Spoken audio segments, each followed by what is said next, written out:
I've bought a piece of land with my life savings. Mm-hmm. And then in the next 4 or 5 years, I've worked my ass off, I've built a home.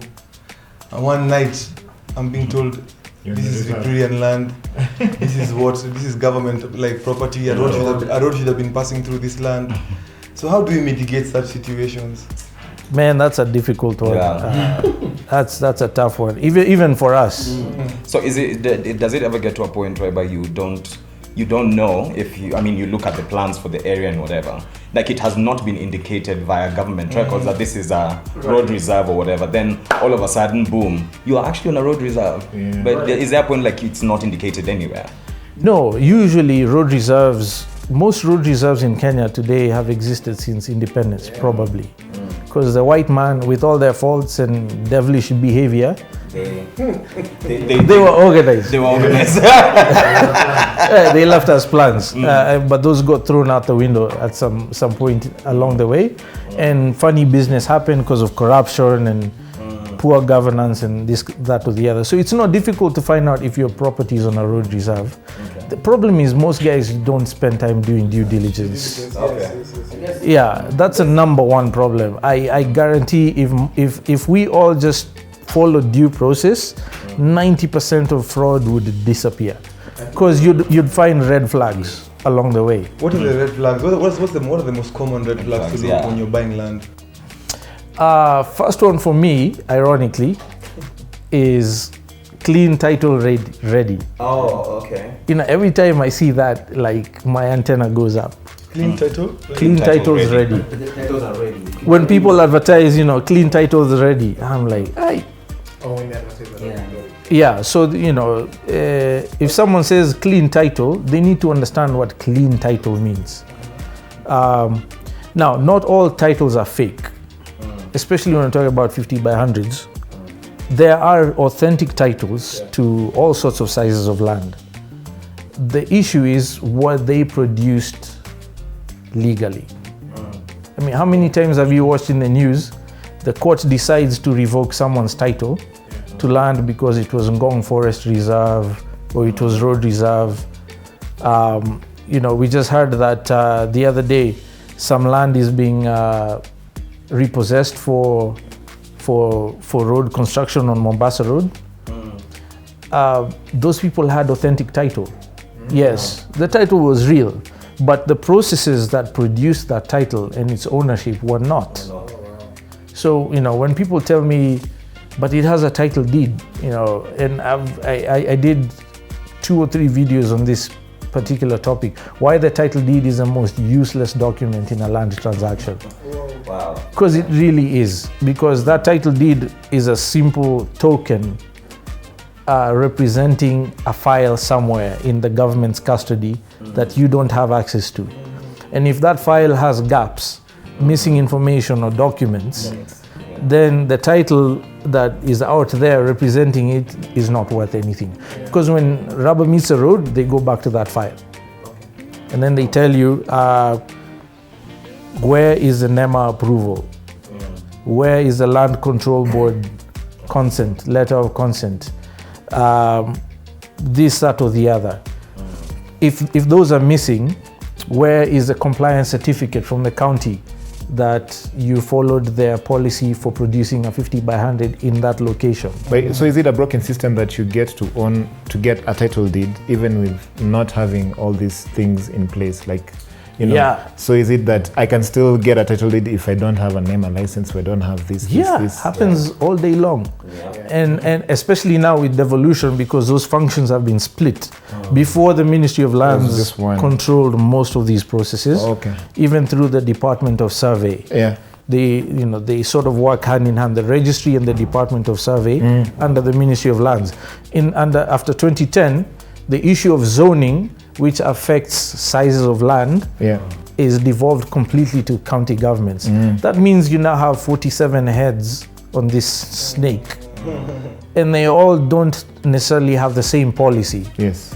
So you have to do your research to understand, what does this county require for a 50 by 100 here, there, or the other place. So it's different for Yeah, every county. and so because of the devolution, there's a break in the continuity of data or information. Policy is now the sole preserve of counties. Now the Ministry of Lands, the only thing they require is a compliance certificate issued by the county, and they'll produce an authentic title. Now, if I bribed the county official for the compliance certificate, instead of going through the stipulated due process, Yeah. with gaps missing in the file, then my title is worthless. And it's not the Ministry of Land's fault either, because I produced them a compliance certificate because I bribed someone for the compliance certificate. So devolution and I would say corruption are the two main reasons we have these issues. And then thirdly, people just not doing their homework. Partially because they don't know where to look. Yeah, where do you get all this information from? You know. Actually, where do you get this information from? I mean, I'm in the business, so I have learned because I'm in the trenches. Yeah. I go to registries. I have a little bit of OCD, so I pay extreme attention to details. Yeah. And then, I also ask questions of my lawyers. Okay. Work with licensed professionals, guys who are competent, who know what to look for, and you learn along the way. But ideally, the government should have a dissemination of this kind of information. And I mean, at the moments that, because I mean, land, and then Kenya, how historically speaking, we've just talked about it now. And I mean, I don't know, sometimes it can feel like it's such a dangerous part of this country, and you know how land is it's very polarizing and things like that.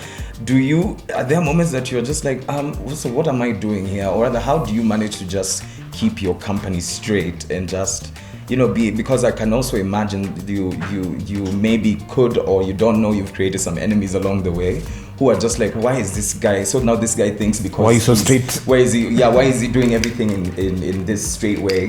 Does he not know this is Kenya? Do you, are there those moments that you even get like threats or something, like, or you're just like, why am I still doing this? Yeah, it happens, but I mean, does it matter? No. I mean, my primary goal is to make sure my money is safe, and the money I've borrowed from my investors is safe. And even more than that, the land I have sold to our customers is safe. Like, can you imagine a situation where I sold land to someone and they lose their land because I skipped some process? In the meantime, I received the money, I paid salaries, I paid school fees, I moved on. Like, how do you fix that mess? Like, It's just a mess, man. it's such a nightmare situation that is just not worth. It's not worth. So people's criticisms are water off my back. Like, not relevant. Yeah, because you're trying to do the right thing. I mean, I kid you not. It's funny you asked me that question. I'll read you word for word a message. Oh wow. Yesterday with a gentleman I actually really respect, the government official, and Names withheld. yes. But this is indicative of the mindset generally in public service, right? So I receive a document, we made a payment for a particular process, and they issued us a receipt. Now the receipt came out with a misspelling on our company name. It was missing an S in acquisitions. It says acquisition. And so I said, many thanks. I noticed a minor error. The S has been omitted at the end of acquisitions. Can it be corrected? And his response is, wachana na vitu vidogo, there is no other company close to yours by name. Right? And, I say, LOL, as long as it doesn't present me issues on further registrations of our documents. And the response is, the problem of being Luyapian, meaning a Luya with European character, so keen on insignificant details, carry a bigger picture, that money has been paid. Right? And so I get his point, because the subsequent documents can have the corrections. But you see, from a legal perspective, if that process was to be audited, legally, even on your ID or your DL. Yeah, if your A name's misspell. Even on You've a experienced a this, simple thing right? as a passport Yo, I've with a experienced single letter missing. Like Legally, that's a completely different entity from yourself. Straight up, yeah. You know, so that attitude where, you know, spelling errors it doesn't matter. You know, I How long find does it it take very to fix it? pervasive. Just a It's few minutes. something that could cause you so much heartache and headaches later. But the general attitude in our culture, unfortunately, is such that it creates room for fraud, either by error or corruption or whatever the case may be. And I think we in general, as a consumer, as a person risking capital, just needs to be serious and say, I need it done the right way. Please do it the right because way. the fear, I guess, is usually like, now if I go back to this official, no, it's going to be another long process just to have a letter fixed. You know. Yeah, just- no, I get it. I mean, we are, you know, my team and I are right now preparing to take a county to court